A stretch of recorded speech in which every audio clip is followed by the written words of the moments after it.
भाइयों, मैं दर्शन गांधी आप लोगों के बीच में बाबा साहब का एक संदेश अपने गीत के माध्यम से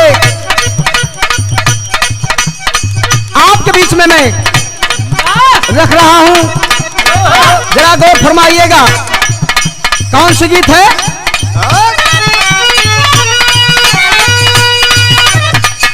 दबे कुछ ले लोगों का, दबे कुछ ले लोगों का सम्मान अम्बेडकर,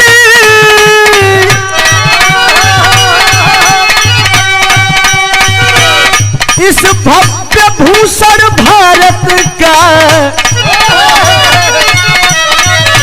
भगवान अम्बेडकर,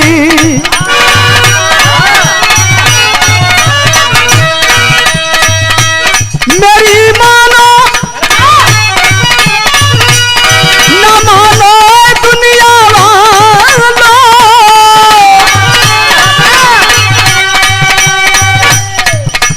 इस भारत के लिए दिए गए अरे संविधान अम्बेडकर।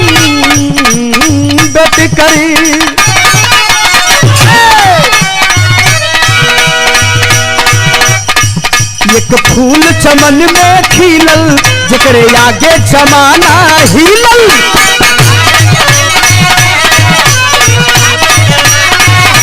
बोलो बोलो।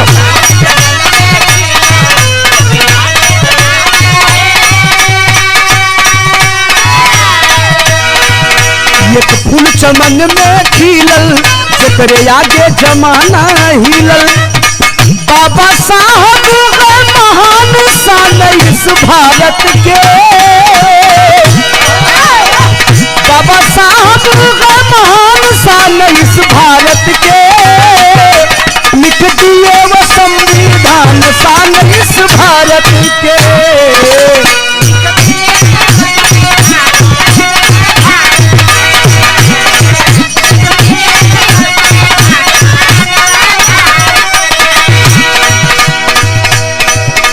बाबा साहब डॉक्टर भीमराव अंबेडकर भारत के संविधान को भारत के उन गुलामों के गुलाम के लिए दिया।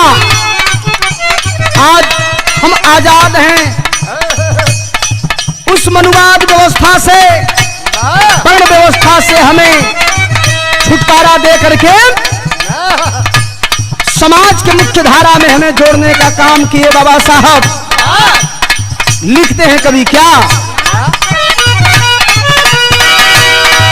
मनुवाद जातिवाद, मनुवाद जातिवाद तोड़ल जंजीर के,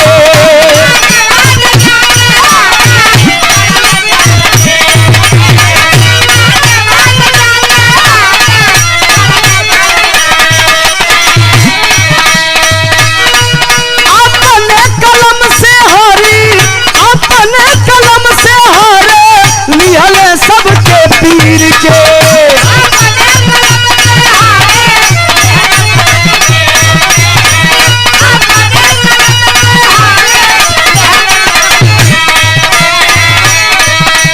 कहा जाता है कि आसान लिखने वालों ने आसान लिख दिया, मजलूमों के दिलों में मुस्कान लिख दिया। जिस समय हमारे समाज को पढ़ने की इजाजत नहीं थी, उस समय बाबा साहब ने भारत का संविधान लिख दिया।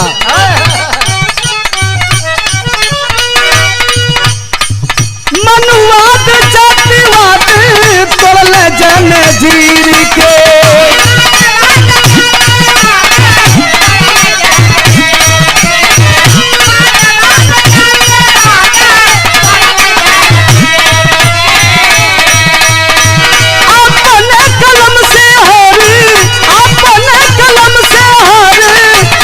सबके पीर के,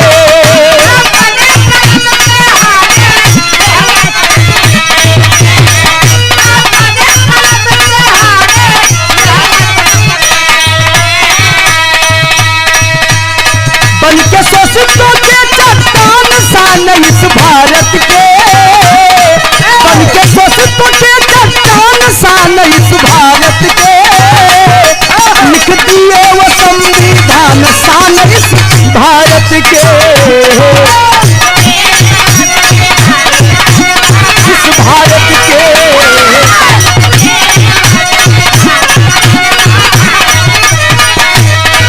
धन्य है बाबा साहब, क्या आप का दिल और क्या आपकी करुणा। मानव के लिए तो जो आपने कानून विधान संविधान रचने का काम किया, बल्कि इस धरती के रहने वाले इस धरती पर जीव जंतु पेड़ पौधे कीड़े मकोड़ों के लिए भी आपने संविधान और कानून बनाने का काम किए। गजब की आपके अंदर दया है साहब, कहना है क्या। जीव जंतु सब ही पर, जीव जंतु सब ही पर दया बरसौले।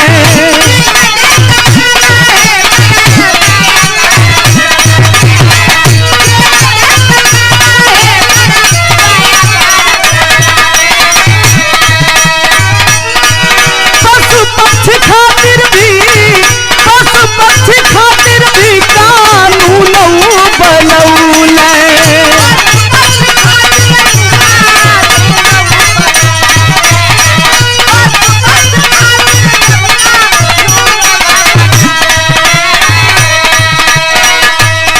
ऐसे महापुरुष विद्वान सान इस भारत के, ऐसे महापुरुष विद्वान सान इस भारत के, लिख दिए वो संविधान सान इस भारत के।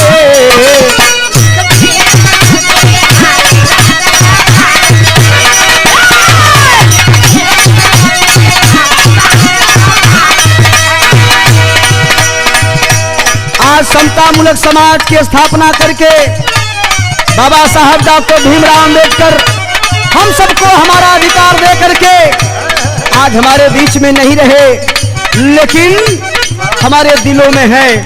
आज भी हमारे भारत के जर्रे जर्रे में है, कण कण में उनकी लिखी हुई, उनकी की गई त्याग और तपस्या बलिदान आज भी हमें साक्ष्य और प्रमाणित करती है। इसलिए कहा गया क्या,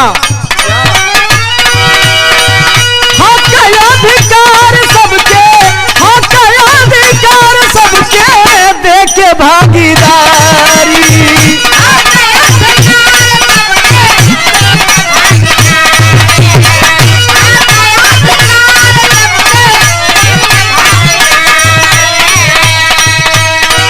कहाँ चल गई नाम, कहाँ चल गई नाम सबके बिसारी।